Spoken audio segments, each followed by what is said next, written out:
Embarrassing yourself, my brother said, his voice low and sharp the way it always gets right before he does something he thinks is brilliant. Just let it go. It's called tough love. I didn't let it go. I took my son's hand and walked him out of that dining room, and my brother smiled like he'd won something. He had no idea what I was holding in my coat pocket. The dinner had been my mother's idea. She called it a family reset, which in our family means everyone pretends the last 6 months of tension didn't happen, and we sit around a table being aggressively pleasant until something breaks. I should have known better. I always know better, and I always go anyway because hope is a stubborn, stupid thing.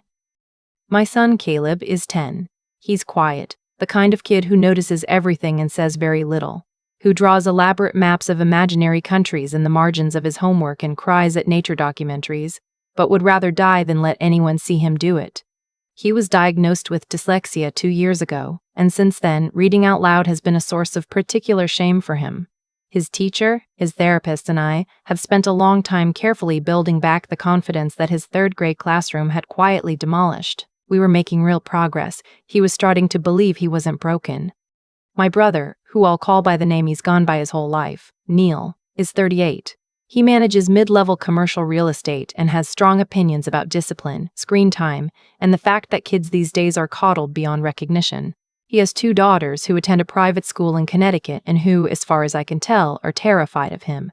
Neil has never once asked Caleb how school is going in a way that suggested he actually wanted to know the answer. But that Thursday night in November, sitting at my mother's dining room table with the good china and the centerpiece of dried orange slices, he decided it was time to take an interest. It started the way these things always start, innocuously, even generously.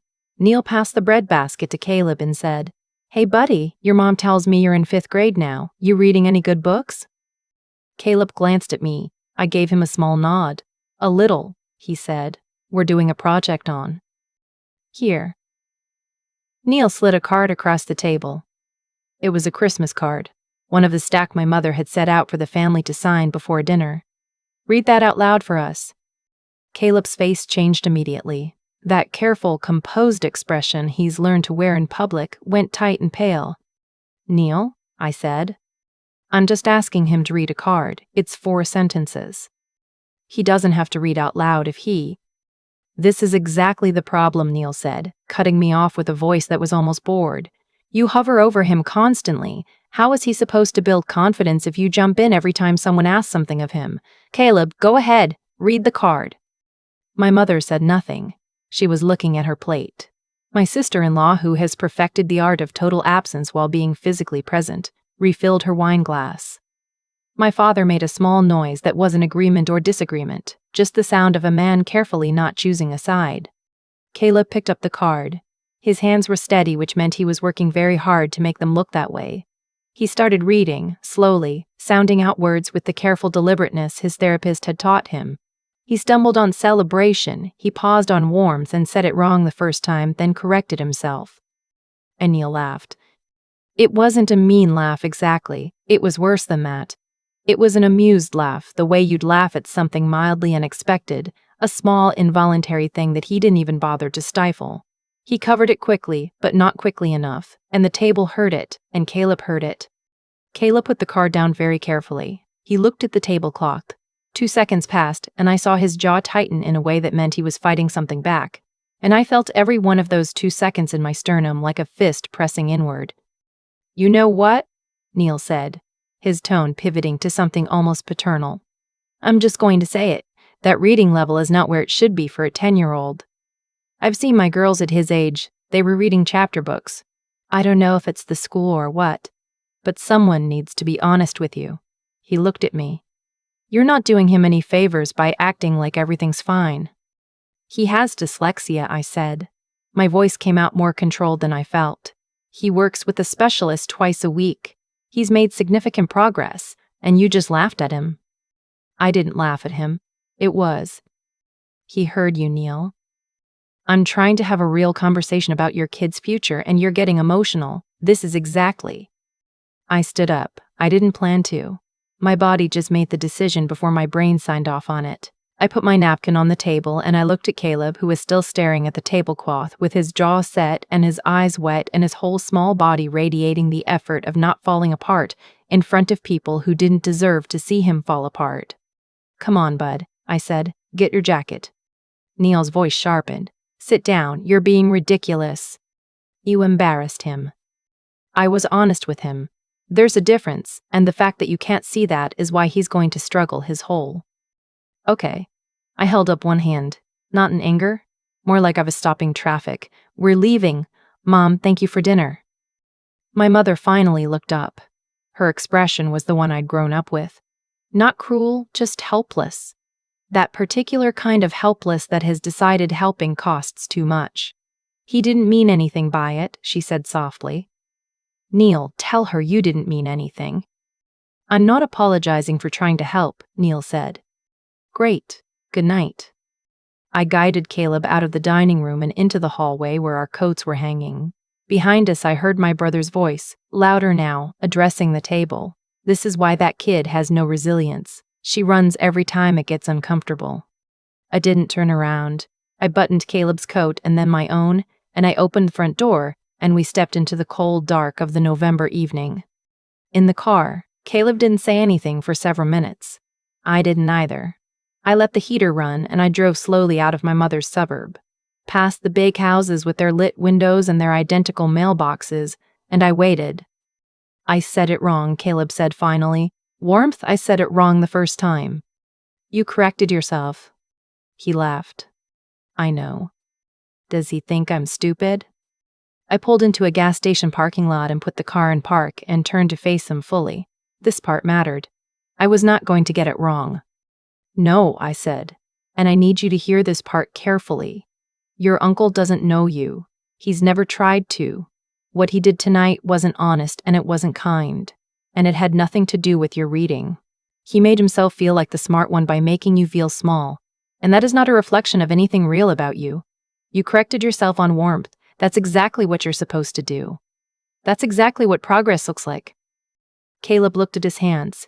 "Grandma didn't say anything." "I know. She just kept looking at her plate."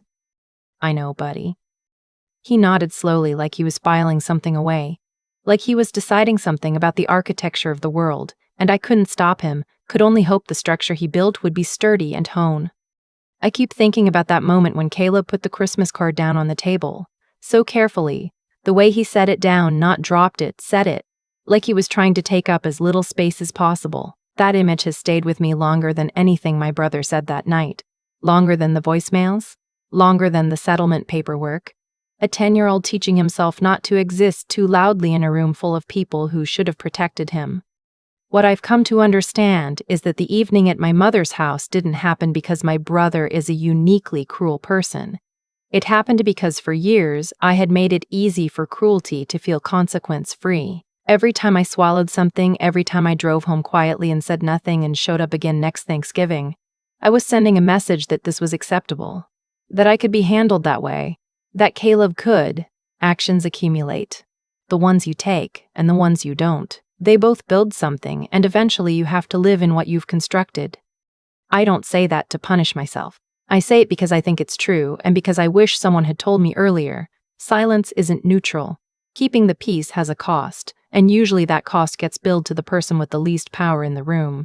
In our case, that was a quiet 10-year-old who draws maps of imaginary countries and cries at nature documentaries, and was sitting at that table doing his level best to be enough for people who had already decided he wasn't interesting to them. What I had to find, and it took me longer than I'd like to admit, was the difference between enduring something and allowing it. Endurance has dignity in it.